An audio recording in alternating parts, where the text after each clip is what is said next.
Oh, excuse me. Hi, I'm Becklane, and this is Catalyst and Company. Catalyst and Company, we're a catalyst in each other's lives as well as our own, and we work at being the artists we've always wanted to be. And it looks like I might get there. P.S. By the way, we're doing the things. So, anywho, behind me are a bunch of Fridas that I've been working on, the next batch of Fridas that I've been working on kind of slowly. 18 are done. One of them is in Pittsburgh. It has a permanent home in Pittsburgh. The next 17 are at Luxow Gallery here in Sarasota. All their information will be listed below the video. But now I'm working on how many? 1, 2, 3, 4, 5, 6. I've got 6 here. Number 19 is completed. And where's the camera? I gotta make sure I'm talking to you. There we go. Number 19 is completed and sold. It looks like we sold 2 out of the gallery. We sold 1 immediately. This one is sold. Number 19 is sold. And then we have another one that looks like it's sold as well, and it's going to be heading to Mexico, which is pretty exciting. So we've got these 6. I have 1, 2, 3 more galleries behind, 3 more canvases behind the camera, waiting to be started and worked on. 2 or 3 more canvases in the storage room / bedroom / cave, and then 5 more canvases waiting to be picked up at the art supply store. So this is moving. This is the way I like things to be, where it's just constant movement and constant production. The only, interruptions are eating. Oh, and going to the supply store. That's pretty much it. Those are the things. And communicating with people online. We've been getting a lot of attention lately, so there's been more communication required. But on the upside on that, by the way, side note, my sister has taken over with PR and marketing and doing a ton of stuff that I just could not do on my own. I just couldn't handle it. It was overwhelming. It was way too much. And we're making a lot of connections because of her, which is just fabulous. And she started putting out a newsletter last month. She's about to send out this month's newsletter, and she's already planning August. So if you'd like to receive the newsletter, please DM me or put a comment down below. I'll see it, and we'll make sure that you're a part of the newsletter group. A lot has been happening because of her, because of Stephanie at Gray Productions. But my sister has helped tremendously. July here is usually dead. July, August, and into September, nothing happens in Sarasota, but everything is happening with me. Like, we're getting traction is what I mean. So we've got all these Fridas going, and I keep getting asked, why did you start this Frida project? I've probably mentioned this before, but I'm going to tell you again, and it's kind of funny. Back in October, I got deathly ill. My heart almost gave out, my kidneys, everything else. I went into failure on every level with my body. And I got home, and I had several episodes afterwards where I thought that was the end. Death bedtime, bye-bye. You've gotten nowhere. Nothing is happening, as we've seen for the past 10 years of me sliding downhill. Like, why? Why am I still here? And one of those days, I think it was in December, I was feeling a little bit better. I continued painting, but I had no direction, and I was sitting in my chair, anger eating oatmeal or watermelon or something innocuous, and binge watching something or other, and I went, oh, wait a minute, I'm going to call Jay at Blue Egg Gallery. So I called Jay and I said, what can we do? This is ridiculous. Just the lack of movement. So what can I do to help? What can I do to help you, to help move the work? And he said, one of the complaints I get is that your work isn't very cheerful. Can you do things that are more colorful and cheerful? And honestly, we got off the phone a few minutes later, and I spent the next 24 hours doing this one. You don't get me. I'm an artist. The world doesn't get me. Hate this. Cheerful and colorful, that's not what I do. I paint images that strike a chord in my heart and in my amygdala. Not, yay, puppies. I really spent 24 hours kind of doing that around this place, stomping and being angry and taking naps. And then it hit me as I was anger eating once again and binge watching something else. I went, oh my God, Frida Kahlo. Frida Kahlo. She fits right within the time range of that I like to work from, which is the mid-1800s to about 1945, even though she lived till, 51 or something. The photographs, there are 5,000 photographs of her. They're in black and white. They fall within my sweet spot range, reference range. There are of a woman who struggled, who had to demonstrate sheer grit in her lifetime. She knew her worth. I mean, she strikes all the chords, all the way down. She was strong, she was determined, she was broken, physically, mentally, emotionally broken over and over again in her lifetime. But she knew her worth. She knew her worth, and that's my jam. So that's how this started, was the Frida Kahlo project. But as it's moved along, I mean, the end goal is 55 portraits. This will make, once I get this 6 done, what will that make? 24. And then we have more canvases to go. So we're almost halfway there. And really, it's a breeze. You know, people have told me it's a daunting project, it's a big project, but really it's a breeze. And as I've moved along with her, because I'm not just looking at the outside, I'm not just looking at, oh, this is a pretty photograph of a pretty girl and working from that. I'm looking for her grit. I'm looking for her strength and her determination and her drive. I'm looking for her self-worth, the worth she knew she had before anyone else did. And that's what I'm trying to pull out. And as I'm moving along in this project, I'm also listening to podcasts and watching videos about Frida Kahlo. I was never a fan. Secrets out, never a fan.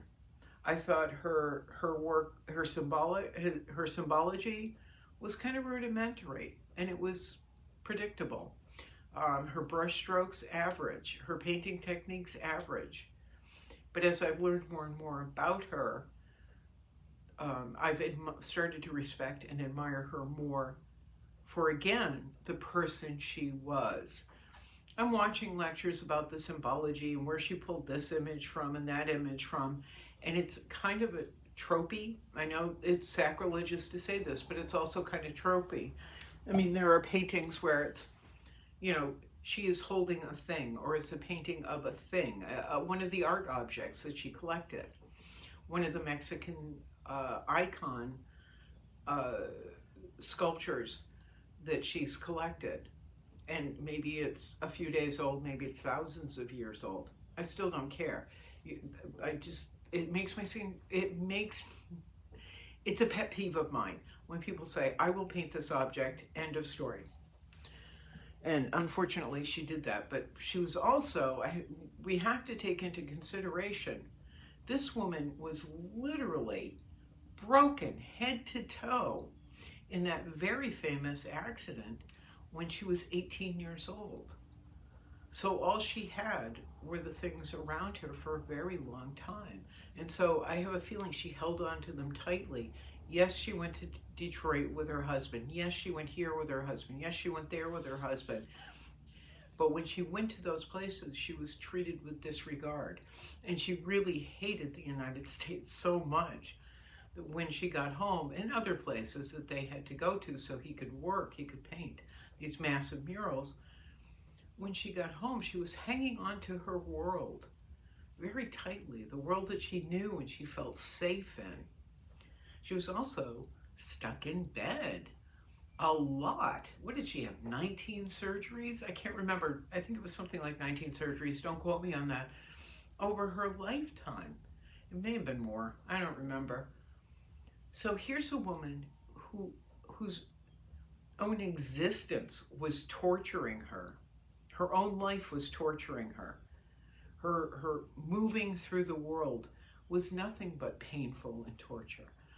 And so she was taking the objects and the world that she knew and building and her ideas of them too, and putting them into these paintings, not just of herself, but her surroundings. Some of the paintings I look at like political cartoons in a way. And I don't mean cartoons as in funny, I mean the old-fashioned cartoon, meaning of cartoon, where it's a statement. So she's making these political statements in her paintings. She's making personal statements in her paintings, which I do respect. I respect the intent behind that, and the intent behind the political work. Again, it's just sometimes taking the object and saying, I will take this little icon and paint him here, and I will do the thing. I do the thing that makes Beck crazy.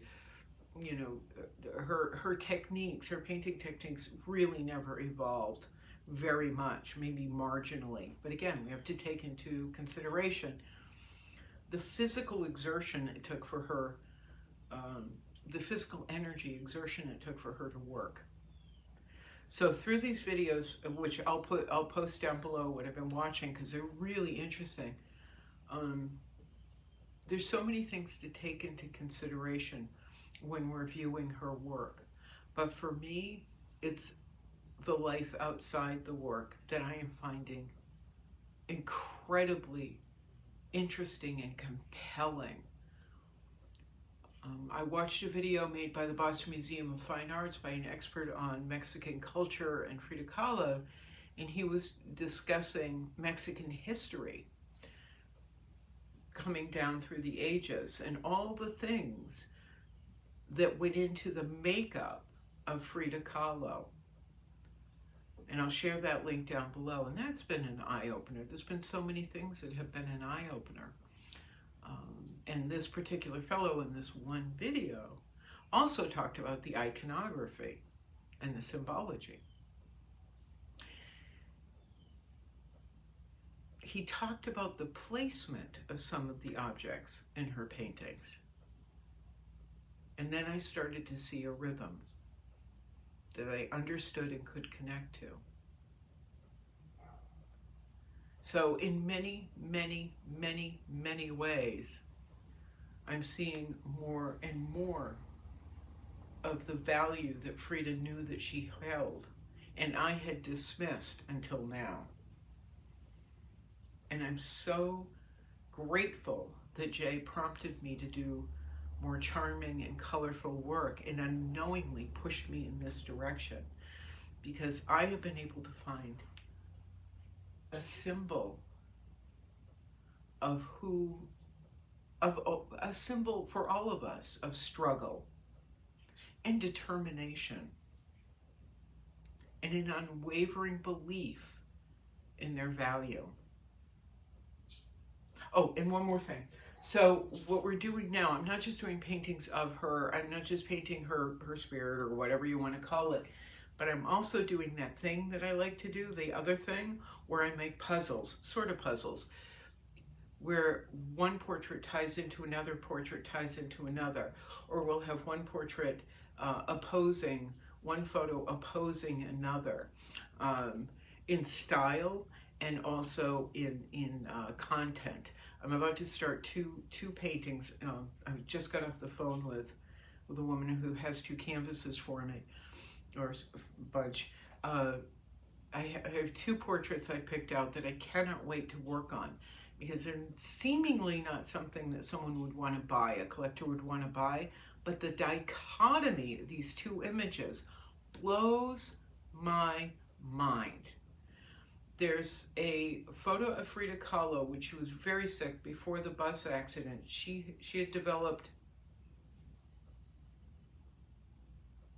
MS? No, not MS. she developed something horrible that I promised I would remember and don't.